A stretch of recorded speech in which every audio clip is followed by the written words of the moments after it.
తాకట్టులో ఉన్న బంగారాన్ని విడిపించి ఆ రోజు ఆన్లైన్ రేటుకే మేము కొంటాం. Sharma gold company.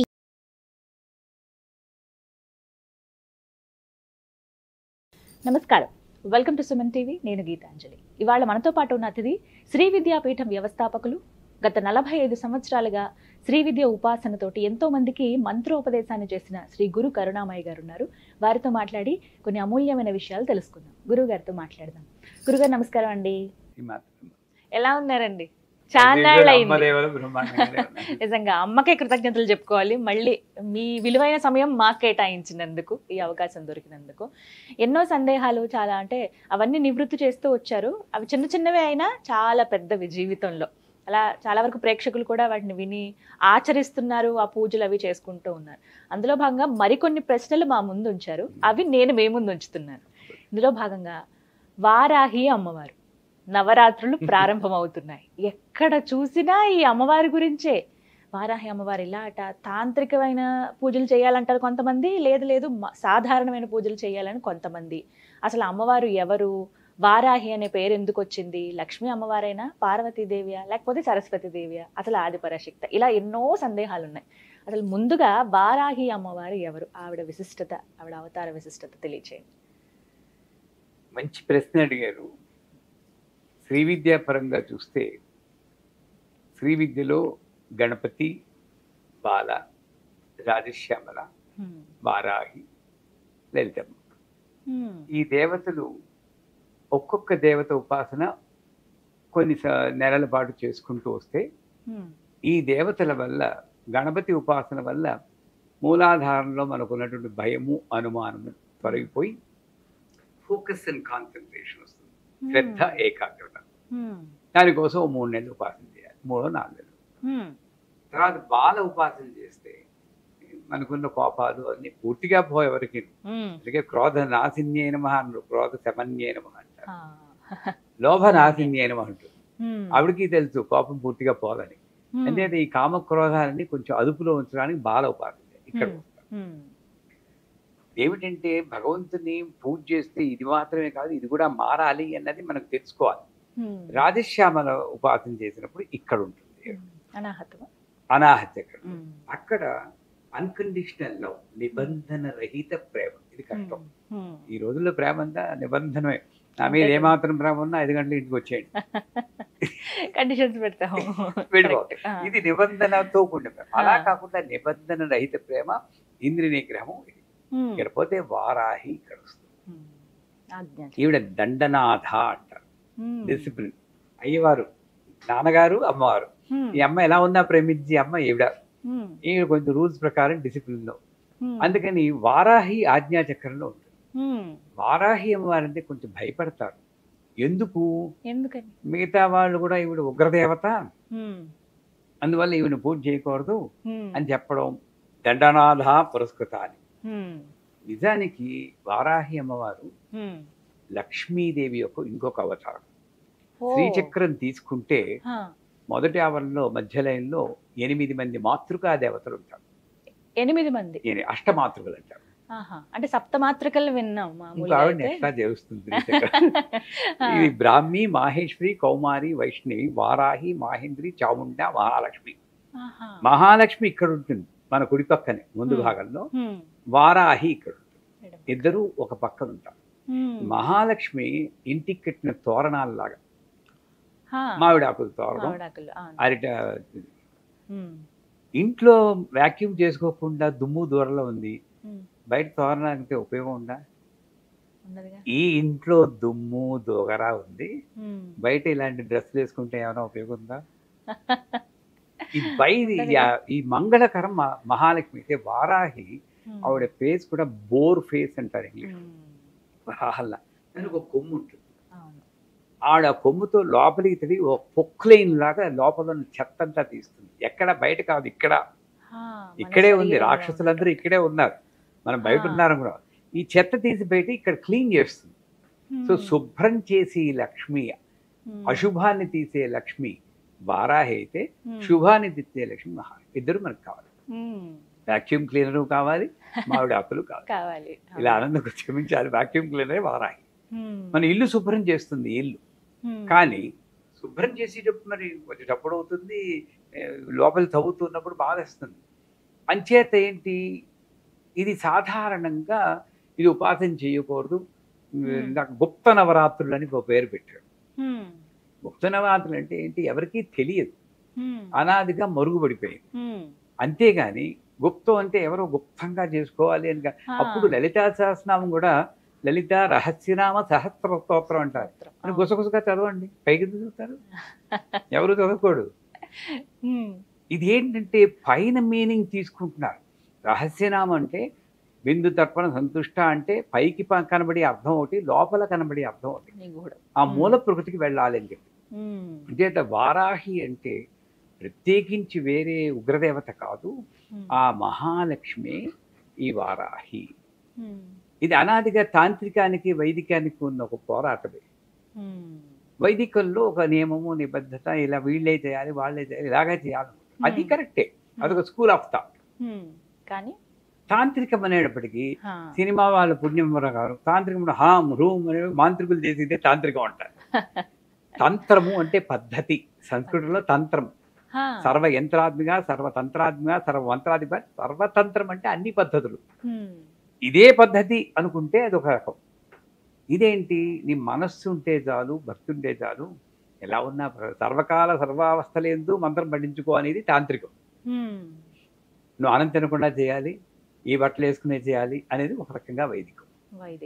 అంటే సెల్ఫ్ స్వతంత్ర పరతంత్ర విధానం అంటుంది తాంత్రికం. అంటే నీ డిసిప్లిన్ నువ్వే పెట్టుకుంటావు. నాకు డిసిప్లిన్ లేదని కాదు, డిసిప్లిన్ ఉంటుంది, కానీ నాకు మంత్రం గుర్తొచ్చింది నేను అన్నప్పుడు నేను చదువుతా. ఈ డ్రెస్ ఎలా ఉంది, నేను పాటించిన, అన్నం తిన్నానా పట్టించుకోను. ఆ రకంగా చూస్తే వారాహి తాంత్రికంగా ఎక్కువ పోయింది. అందులో ఈ రోజుల్లో ఎందుకు పాపులర్ అయింది అని మీరు అడుగుతున్నారు. కలియుగంలో ఇలా వెళ్ళిపోతూ ఉంది ధర్మం, కల్చర్ వాల్యూస్ పడిపోతున్నాయి. పూర్వకాలంలో అనకూడదు కానీ విడాకులో అన్న శబ్దం నేను నా చిన్నప్పుడు వినలేదు. ఈ రోజు ఆ శబ్దం వినకుండా రోజు గడవట్లేదు. అది చింతించాల్సిన విషయమే. ఈ వారాహి దేవత ఈ రోజుల్లో కావలసిన దేవత వారాహి. ఎందుకంటే ఆవిడ 3 సందర్భాల్లో మనకి బాగా అవసరం. ఒకటి మ్యారిటల్ బ్లిస్, దాంపత్య సంబంధాలు తగ్గిపోతున్నప్పుడు వారాహి దేవత ఉపాసన ఎంతైనా మంచిది. వారాహి దేవత ఉపాసన అంటే పెద్ద మంత్రం చెప్పుకున్నా, మంత్రం విన్నా సరే ఆవిడ రక్షిస్తుంది. ఎలా రక్షిస్తుంది? భర్తను వారిని మార్చేసి కాదు, వాడు అలాగే ఉంటాడు, ఈవిడ అలాగే ఉంటుంది, నేను అడ్జస్ట్ అవుతాను. ఈ పరిస్థితులకి అడ్జస్ట్ అయ్యి శక్తిని ఇచ్చేది వారాహి. So marital bliss. రెండోది క్రానిక్ ఇల్నెస్ అంటారు, దీర్ఘకాలిక రోగాలు, అని తెలియకుండా రోగాలు ఎలా పీడిస్తుంటే దానికి కూడా వారాహి. అందుకే సర్వదుష్ట ప్రదుష్టానం అనేది సర్వరోగ ప్రరోగాణం అని మార్చి చదివితే బ్రహ్మాండమైన రోగాలు తగ్గుతాయి. అది. మూడోది కోర్టు కేసులు, లీగల్ ఇంప్లికేషన్స్ లో ధర్మం మన పక్క ఉంటే, అక్కడ కండిషన్ ఉంది, అధర్మంగా ఉంటే నేను జయించిన, ధర్మం మన పక్క ఉంటే వారాహిదేవి రక్షిస్తుంది. ఇంత ప్రయోజనం ఉంది కాబట్టే, కలియుగంలో ఇంత అవసరం ఉంది కాబట్టే వారాహిదేవి ఇప్పుడు పైకి వచ్చింది. వీళ్ళు పాపులరైజ్ చేయలేదు, ఆవిడ అనుకుని ఈ కాలంలో నేను అనుగ్రహిద్దాన్ని ఆవిడే పైకి వచ్చింది. ఇంతకుముందు వైభవ లక్ష్మి అని చెప్పేసి కొన్నాళ్ళ పాటు అవన్నీ చేశారు. ఇప్పుడు మళ్ళీ మళ్ళీ కొంచెం ఇప్పుడు వారాహి అంటే ఏ సమయానికి ఎవరికి అవసరం ఉందో ఆ రూపంలో అనుగ్రహించి ఆ తెల్లే ఇన్ని రూపాల్లో. అలా వారాహి ఆవిడే అనుకుంది రావాలి పూజ చేయించుకోవాలని. అయితే పూజ నియమాలు చాలా మంది తెలుసుకోవాలనుకుంటున్నారు. ఇప్పుడు నవరాత్రులు రాబోతున్నాయి, జూలై 6వ తారీఖు నుంచి ప్రారంభం అండి. అసలు ఏ విధంగా చేయాలి? అమ్మవారిని ఎవరు కొలవచ్చు, ఎవరు దూరంగా ఉండాలి? ఇది కూడా ఒక ప్రశ్న. ఇంట్లో పూజ చేసుకోవద్దని కొంతమంది, కేవలం ఆలయాలు ఉన్నప్పుడు, పీఠాలు ఏమైనా ఉన్నప్పుడు అక్కడికి వెళ్ళి చేసుకోండి అని. ఇంటి దగ్గర అయితే మళ్ళీ ఆ దుష్ప్రభావాలు కూడా ఉంటాయి, మీరు సరిగ్గా చేయకపోతే అవి కూడా ఎదుర్కోవాల్సి ఉంటుందని ఇలా కొన్ని సందేహాలు అడిగారు. వాటి గురించి వివరణ. ఇంట్లో పర్సు పోయింది అనుకోండి, ఊళ్ళో వెతుకుతారా, ఇంట్లో వెతుకుతారా? ఇంట్లోనే వెతుకుతాం. ఎక్కడ ప్రాబ్లం ఉందో అక్కడే సొల్యూషన్. అంతే. ఇంట్లో గొడవలు ఉన్నాయి, మనశ్శాంతి లేదు, నేను గుళ్ళోకి వెళ్ళి పూజ చేసుకుంటే ఎలా అవుతుంది? ఈ వారాహి దేవత ఎక్కడ ప్రాబ్లం ఉంటుందో అక్కడ సాల్వ్ చేసి దేవత అది. మనకేమిటి ఈవిడ ఉగ్రదేవత, ఈవిడ ఇంట్లో చేయకూడదు. మరి బెజవాడ కనకదుర్గ కూడా మహిషాసుని సంబంధించినప్పుడు ఇలా పెట్టింది, ఆవిడ పూజ చేసి. నరసింహస్వామి ఈవిడ కన్నా భయంకరంగా సింహాకారంలో ఉంటారు. అటువంటి నరసింహస్వామిని కూడా ప్రహ్లాదుడు భయపడకుండా ఇలా ప్రార్థించేటప్పుడు ప్రసన్నవదంతో ఉన్నాడు. మనకేమిటంటే ఈ ఉగ్రం చూసేటప్పటికీ అది ఎవరి మీద ఉగ్ర స్వరూపం చూపించింది అన్నది మనం మర్చిపోతున్నాం. విశుక్ర ప్రాణహరణ వారాహి వీరనందిత అంటుంది లలితా సహస్రనామం. విశుక్రుడు అంటే ఎవడు? శుక్రం లేనివాడు విశుక్రుడు. అంటే ఈ మలినాలతో నిండి చైతన్యం లేకుండా ఎప్పుడు అరుస్తూ కోపడుతూ తామసిక శక్తితో ఉండి చైతన్యం లేకుండా ఉన్న వాళ్ళకి వాళ్ళలో ఉన్న తామస శక్తిని దునుమాడడానికి సంహరించడానికి అవతారం వచ్చింది. తప్పదు. దొంగాడిని వెళ్ళిన ఆయన అంటే ఊరుకుంటే పోతావా పోవా అనాలి. పోతావా పోవా అన్నంత మాత్రం ఈవిడ ఉగ్రరేపు దేవత కాదు కదా. అంచేత ఈవిడలో ఉగ్రం దేని మీద అంటే మనలో ఉన్న కోపం మీద, మనలో ఉన్న ఈర్ష్య మీద, అసూయ మీద ఉగ్రం కావాల్సింది. అంచేత కేవలము ఉగ్ర స్వరూపం కాబట్టి ఇంట్లో పూజ చేసుకో. శనీశ్వరుడు దీపం కూడా ఇంట్లో వెలిగించకూడదు అంటాడు, అదేలో గుళ్ళో వెలిగించాలి. ఇవన్నీ ఒక మిస్నోమర్స్ అనే నా దృష్టిలో. ఎందుకంటే వారాహి ఉపాసన నేను రోజు మేము చేస్తాం, మా శిష్యులు అందరూ చేస్తారు. వాళ్ళందరూ బాగానే ఉన్నారే. నువ్వు పూజ చేసినా చేయకపోయినా జరుగుతూనే ఉంటుంది. దీనికి దానికి లింకులు పెట్టేస్తూ ఉంటాం. అంచేత జూలై 6 నుండి జూలై 14 ఆషాఢ శుద్ధ పాడ్యమి నుండి ఆషాఢ శుద్ధ నవం వరకు ఈ వారాహి. గమనించాలంటే ఆషాఢ మాసం శూన్యమాసం, పెళ్లిళ్ళు చేయరు. అవునా కదా? ఏ పండుగలు పెద్ద ఉత్సవాలు ఏముండవు. ఇక్కడ శూన్యంగా ఉన్నప్పుడు వచ్చేదే ఆ వారాహి. అక్కడ కూడా మనకి పండుగలు ఎక్కువ ఉండదు. శ్రావణ మాసం వస్తేనే అప్పుడు కళకళలాడుతూ మళ్ళీ వినాయక చవితి ఇవన్నీ వస్తాయి. వరలక్ష్మి వ్రతాలు, వినాయక చవితి, తర్వాత దసరాలు. ఈ శూన్యంగా ఏ భక్తి ఏమీ లేకుండా ఉన్నప్పుడు మైండ్ అటు ఇటు వెళ్ళడానికి ఛాన్స్ ఉంది. అందుకని శూన్యమాసంలో ఉన్న నన్ను ఉద్ధరించడానికి వచ్చినటువంటి లక్ష్మీదేవే వారాహి. అందుకని ఆషాఢంలో వస్తుంది. ఆషాఢ శుద్ధ పాడ్యమి నుండి ఆషాఢ శుద్ధ నవం వరకు ఈవిడ్ని ఉపాసన చేయడానికి చాలా మంత్రాలు ఉన్నాయి. ఆ మంత్రాల పేర్లు విని కూడా మన వాడు భయపడిపోతుంటారు. ఉంటాయి మరి. బృహద్వారాహి, లఘువారాహి, కిరాతవారాహి, ధూమ్రవారాహి, స్వప్నవారాహి అని. కిరాతవారాహి ధూమ్రం అమ్మమ్మో అనుకుంటాం. వాటి జోలికి మనం వెళ్ళద్దు. లఘువారాహి ఉంది కదా, ఐం గ్లౌం వారాహ్యే నమః, ఇది లఘువారాహి. ఇది అందరూ అంటారు ఎవరు మంత్రాలు ఇలాంటి పైకి చెప్పకూడదని. అసలు అకారాది క్షకారాంత మాతృకావర్ణ స్వరూపిణి వైఖిరి వాక్ స్వరూపాయనవ అని లలితా సహస్రనామంలోను త్రిశతిలోను అన్నిట్లోనూ చెప్తుంది. మీరు ఏం మాట్లాడినా ఆ నుండి క్ష వరకు అది మంత్రమే ఉంటుంది. మంత్రం బయటికి చెప్పకూడదు, మాట్లాడకుండా వస్తుంది నిజానికి.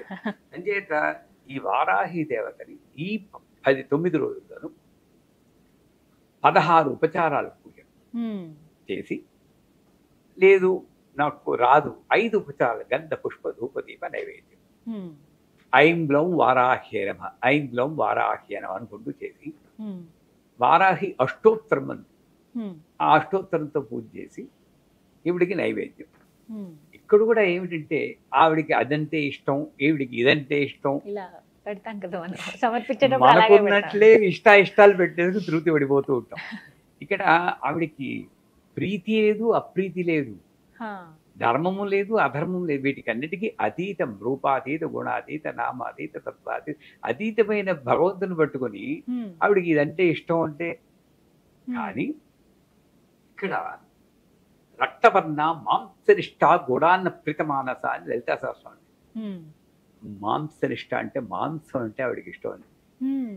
మాంసం అంటే చికెను మటను కాదు, నాలో ఉన్నటువంటి అహంకారమే నాకు ఒక రూపం కలిగిస్తూ ఉంటుంది. ఈ మాంసమే ఇది అహంకారం. నేను పురుషుణ్ణి అని అహంకారం, నేను ఫలానా అని అహంకారం, ఇవన్నీ ఒక రూపం కలిగి. న్యాయంగా ఇవన్నీ తీసేయండి, అందరిలో ఈ మాంసాన్ని తీసేస్తే అస్థిపంజరమే. అవునా కదా? అన్నీ ఒకలాగే ఉన్నాయి.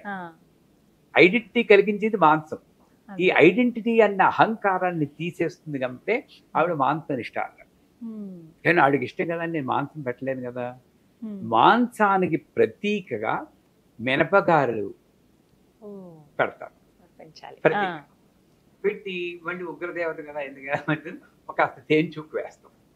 తేనెలో ముంచెల్లిన గారెలు ఆవిడకి నైవేద్యం పెట్టి, లేదా ఆవిడ కోపం ఉగ్రం, మన కోపం మీద ఆవిడ కోపం చూపించాలి కాబట్టి ఎరుపు రంగు అంటే ఆవిడకి ఆవాహన ఎక్కువగా అవుతుంది కాబట్టి దానిమ్మ గింజలు నైవేద్యం పెడతారు. ఈ దానిమ్మ గింజలు కానీ మినపగారులు కానీ తేనెలో ముందు కానీ నైవేద్యం పెట్టి యథావిధి పూజించి ఈ 9 రోజుల్లోనూ సువాసిని పూజ అని చెప్పి మీకు తెలియదు, అందరూ సుహాసిని పూజ అంటారు. తెలియకూడదు. సుహాసిని అంటే కమల్ హాసన్ వాళ్ళ అన్నగారు కూతురు, షారుఖ్ హాసన్ కూతురు. అందరూ తెలియ కూడా సుహాసిని పూజ అంటారు. ఇది సువాసిని పూజ. ఆ సువాసిని అంటే అక్కడ కూడా మిస్నోవర్, కాస్త అందంగా ఇలా పట్టుచీరలు కట్టుకుంటే వాళ్లే సువాసిని అనుకుంటారు. ఈ ఆకారంతో కాకుండా సువాసన అంటే మంచి కర్మలు మంచి ఆలోచనలో ఉన్న ప్రతి వాళ్ళు సువాసనలే. అది పూర్వ సువాసన ఇప్పుడు సువాసన కూడా పట్టించుకోకూడదు న్యాయంగా. కానీ సువాసిని అంటే ఇది అనకుండా ఆ నియమాన్ని దాటుకుని, ఈ అడ్డుని దాటుకుని మంచి ఆలోచనలో ఉన్న వాళ్ళని పిలిచి ఇంకే ఆలోచన లేకుండా ఆ కాళ్ళకి పసుపు రాస్తుంటే చూస్తూ ఉంటాం కదా మన ఇళ్లలో. శ్రావణ మాసం వస్తుంది, బుట్టల్లో బత్తాయిలన్నీ పట్టుకుని మెట్లు ఎక్కుతూ పోతూ ఉంటారు. అన్నీ బాగుంటాయి కానీ వాళ్ళ జీవితాల్లో మార్పు రాదు. ఎందుకు? అక్కడికి వెళ్ళి కాళ్ళకి పసుపు రాస్తూ మీ అబ్బాయి పెరుగుందమ్మా, లేదు తల్లి ఏం చేస్తాం, ఇలా కబుర్లు చెప్పుకుంటూ చేసి సువాసిని పూజ.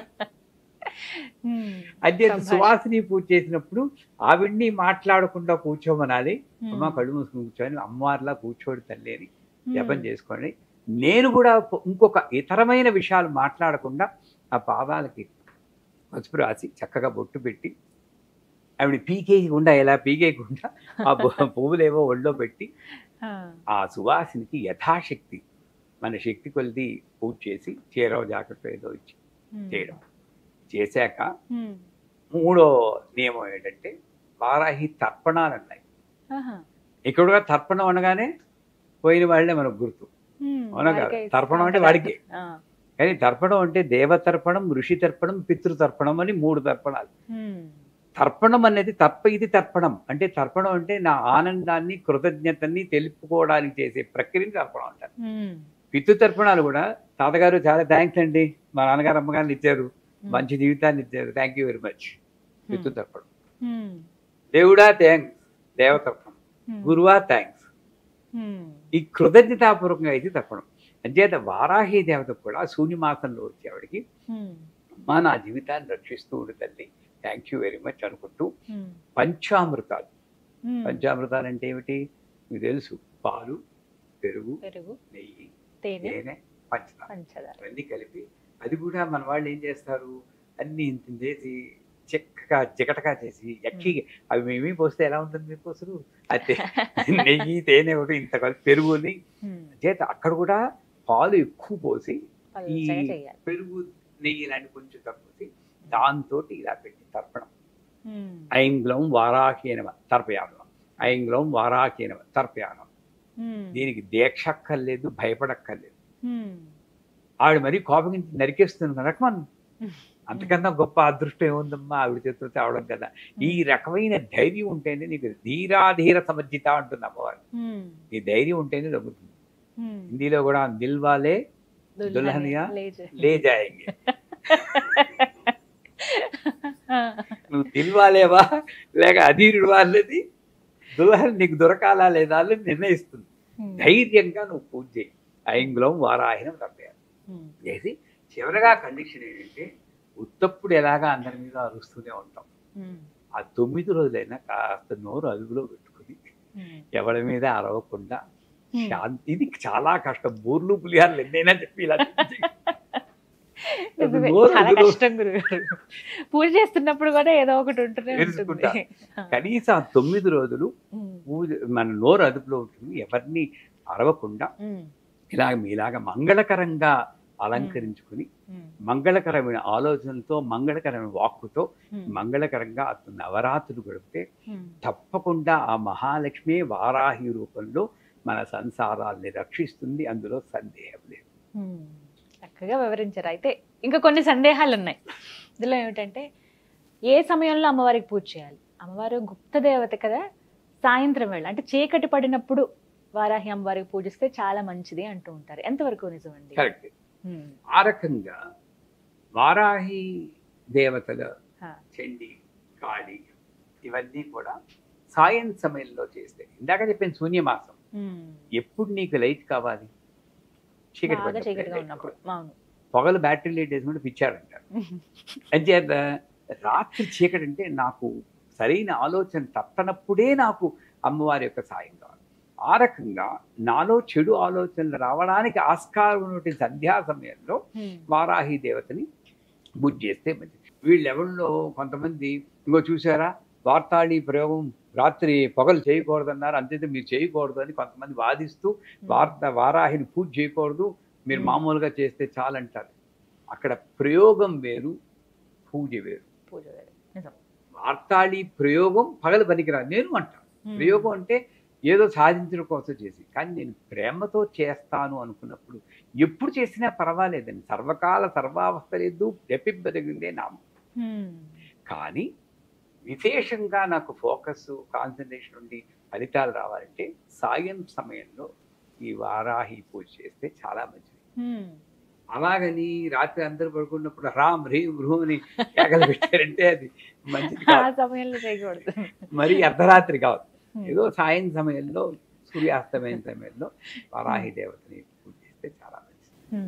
అలాగే ఫోటో అమ్మవారి పటం పెట్టుకుని పూజ చేయాలంటారు. సాధారణంగా ఏంటంటేనండి, ఏదైతే ఉంటుందో దేవుడి గది, అక్కడ అమ్మవారి ఫోటో ఉంటుంది, అక్కడ డైరెక్ట్గా దీపం పెట్టేసి అందరు దేవుళ్ళతో పాటు చేయాలా, సపరేట్గా పీఠం పెట్టుకుని అలా అమ్మవారిని పూజిస్తే మంచిదా? వారాహి దేవత అన్నా, లక్ష్మి అన్నా, సరస్వతి అన్నా, దుర్గన్నా అన్నీ ఒకటేనరా? ఈ సందేహాల నుండి బయటపడాలి.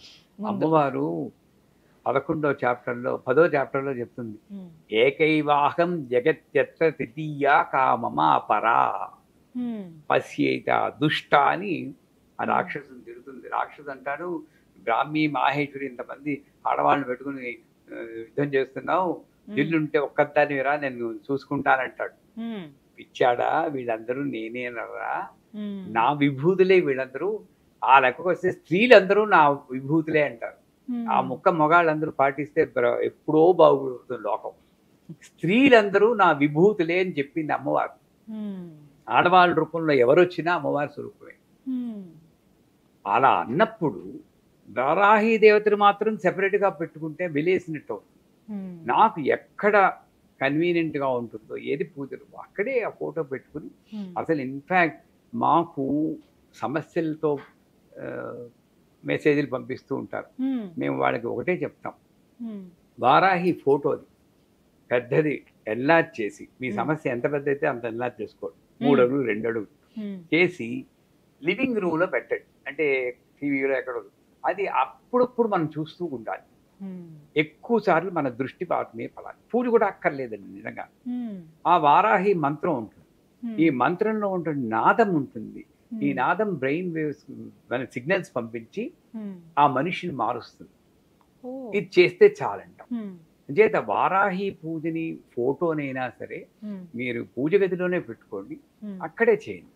కాకపోతే ఎవరైనా నలుగురిని పిలిచి చేయాలనుకోండి, పూజ గది చిన్నదనుకోండి, అప్పుడు బయట పెట్టుకోండి, పర్వాలేదు. కానీ వారాహి ఉగ్రదేవత కదా, ఆవిడ బయట పెట్టాలి అని వెలేది మాత్రం చాలా. ప్రతినిత్యం పఠించవలసిన మంత్రం ఏమిటండి అమ్మవారిది? అమ్మవారిది సులభంగా అందరికీ భయం లేకుండా ఐం హ్రీం శ్రీం శ్రీమాత్రే నమః చాలు. ఈ పర్టికులర్గా ఈ టైంలో ఆవిడ వారాహి రూపంలో ఉంటుంది కాబట్టి ఐం గ్లౌం వారాహి నమః. అదే దేవత భాద్రపద మాసంలో గణపతిగా వస్తుంది కాబట్టి గణపతి కూడా ఆవిడే. అందుకే కుంభకోణం వెళ్తే గణేశ్వరి అనే దేవత ఉంది. వినాయకుడే ఆడ రూపంలో ఉంటారు అక్కడ, మీరు చూసారు. ఆవిడ గణేశ్వరి అంటారు. అక్కడ ఆవిడే కాబట్టి గం గణపతయే నమః అని అప్పుడు పూజ చేస్తుంది. నువ్వు ఏ రూపంలో వస్తే ఆ రూపానికి సంబంధించిన మంత్రం చెప్పి ఆ టైంలో పూజ చేస్తారు. లేదు అసలు ఈ గొడవ అంతా మనకెందుకు, శ్రీమాత్రే నమః అనే సింపుల్ మంత్రం అయితే ఈ భయం పడక్కర్లేదు, అమ్మా తల్లి నన్ను రక్షించు అని ఆ మంత్రంతో అన్ని పూజలు చేసుకుంటాం. ముఖ్యంగా గుర్తుపెట్టుకోవాల్సినవి ఏమిటండి వారాహి అమ్మవారి పూజలు? ముఖ్యంగా గుర్తుపెట్టుకోవాల్సింది చెప్పేది, భయం లేకుండా పూజ చేయడం.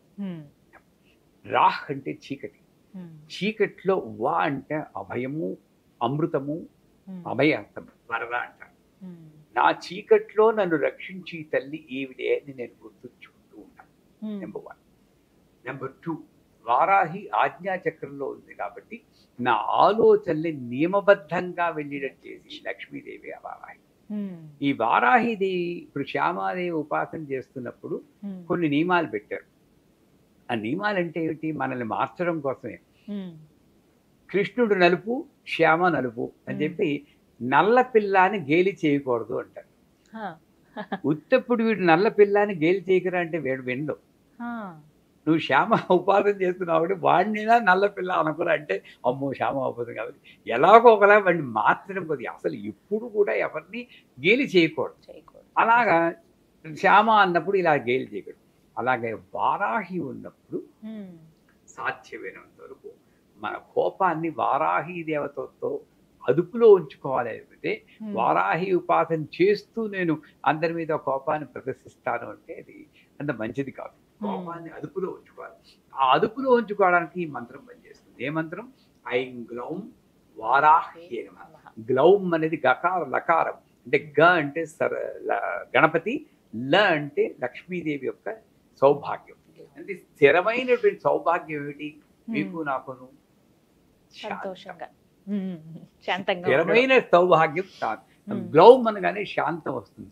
ఐం అంటే జ్ఞానం, జ్ఞానంతో కూడిన శాంతమే వారాహి. ఆ వారాహి దేవత ఉపాసన ఇది గుర్తుంచుకుంటూ మనం చేస్తే పూజ చేసేంత ఫలితం ఉంటుందా? ఇలా మంత్రం ఒక్కటే ఉచ్చరిస్తే ఎన్నిసార్లు స్మరించుకోవాలి? అలా అసలు లెక్క లేదమ్మా మంత్రానికి. ఇప్పుడు ఇలా ఆఫీస్ లో ఉన్నప్పుడు, ఖాళీగా కూర్చున్నప్పుడు, ఎప్పుడైనా ఏమండి, ఒకటి ప్రాణ ప్రయాణ సమయే నారాయణ శబ్ద మాత్రమే పునర్జన్మ నశ్యతి అంటే ఏమిటి? ప్రాణం వెళ్ళిపోయాడు నారాయణ అంటే చాలు, ఇంకో జన్మ లేదంటుంది. మనం ఏదో నమ్మకంతో బతుకుతున్నాం అంతే కదా. మనం పుట్టగానే ఈయనే మీ నాన్నగారు అని చెప్తుంది అమ్మ. నాన్నగారిని నేను చూడలేదు, అమ్మే నాకు తెలుసు. మళ్ళీ డిఎన్ఏ శాంపుల్ నాన్నగారిని ఎలా ప్రూఫ్ ఏమిటి నేను అడగలేదే, నమ్మేను కదా. నమ్మకంతో నేను జీవితాన్ని స్టార్ట్ చేశాను. నమ్మకంతో వెళ్ళినప్పుడు సర్వకాల సర్వావస్థలు ఎందు జపింపదగితే. ఎందుకంటే ఎప్పుడు పోతుందో ఈ జీవితం తెలియదు ఎవరికి. చాలా మంది, ఒక ఆయన ఎవరు బాత్రూంలోనే వెళ్ళిపోయిన సినిమా యాక్టర్ కూడా మనం విన్నాం. అది విన్నప్పుడైనా సరే ఎందుకు అలాంటి న్యూస్లు వస్తుంటాయంటే అప్పటికైనా గుర్తు తెచ్చుకోవాలా, ఎప్పుడు పోతావో నీకు తెలీదు. అందుకే స్నానం చేస్తూ కూడా ఓం నమో భగవతే వాసుదేవాయ అనుకుంటూ స్నానం చేయమంటాను నేను. ఏమో ఇలా పెట్టి ఆగిపోతే లాస్ట్ మంత్రం వాసుదేవ మంత్రం. అంటే ఇన్నిసార్లు పెట్టుకోకుండా, అది యాంటీబయాటిక్ అనుకుంటే ఇన్ని డోసులు ఇన్ని రోజులు, ఇది యాంటీబయాటిక్ కాదు. ఎప్పటికీ కావాల్సిన మంది. అదేత నియమం అంటూ పెట్టుకొని ఇన్నిసార్లు అన్నిసార్లు అని కౌంట్ మీద కాకుండా, నాకు మీటింగ్కి మీకు షూటింగ్కి మధ్యలో గ్యాప్ దొరికితే మంత్రం చెప్పుకోండి, బ్రహ్మాండంగా ఉంటుంది. నన్ను నేనే మెసప్ చేసుకుంటున్నాను. ఈ టైంలోనే నేను మంత్రం చెప్పాలి, ఈ టైంలోనే పూజ చేయాలి అని. ఎప్పుడైనా సరే సౌందర్య లహరి చదివితే మనకు అర్థం అవుతుంది. ఎప్పుడైనా సరే నాకు ఇంత గ్యాప్ దొరికితే ఆ మంత్రం చెప్పాలి, తప్పే. ఇలా తల్లిని ప్రసన్నం చేసుకోవచ్చు. చాలా చక్కగా వివరించారు గురుగారు. నమస్కారం అండి. సుమన్ టీవీలో మీ పర్సనల్ అండ్ బిజినెస్ ప్రమోషన్స్ కోసం కింది నెంబర్కి కాంటాక్ట్ చేయండి.